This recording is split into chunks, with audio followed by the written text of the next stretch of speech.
ഫിറോസിൻ്റെയും സജിനയുടെയൊക്കെ ഒരു ഇഷ്യൂ ഇപ്പം ലേറ്റസ്റ്റ് ആയിട്ട് സോഷ്യൽ മീഡിയയിൽ ഇങ്ങനെ സംസാരിക്കുന്നുണ്ടായിരുന്നു.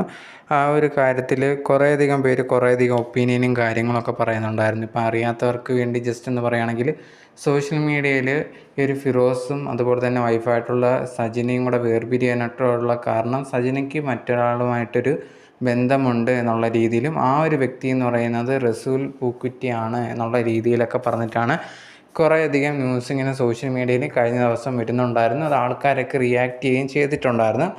പക്ഷേ ആ ഒരു സമയത്ത് ഫിറോസ് ഒന്നും തന്നെ ഇതിന് റിപ്ലൈ ഒന്നും തന്നെ കൊടുത്തിട്ടുണ്ടായിരുന്നില്ല.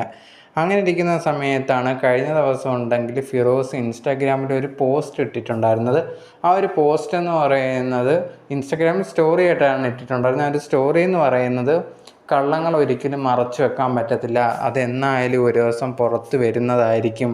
കള്ളം കുറച്ച് നാൾ നിലനിന്നിരിക്കും, പക്ഷേ ഒരിക്കലും നിങ്ങൾക്കതിനെ മറച്ചു വെച്ച് ജയിക്കാൻ പറ്റില്ല എന്നുള്ള രീതിയിലായിരുന്നു ആ ഒരു സ്റ്റോറി ഇട്ടിട്ടുണ്ടായിരുന്നത്. എന്തായാലും ഈ ഒരു സ്റ്റോറി ആൾക്കാരൊക്കെ പറയുന്നത് സത്യമായത് കൊണ്ടാണ് ഫിറോസ് ഇങ്ങനെ ഇട്ടേ എന്നൊക്കെ പറഞ്ഞിട്ട് കുറേയധികം പേര് കമൻസൊക്കെ ഇടുന്നുണ്ടായിരുന്നു.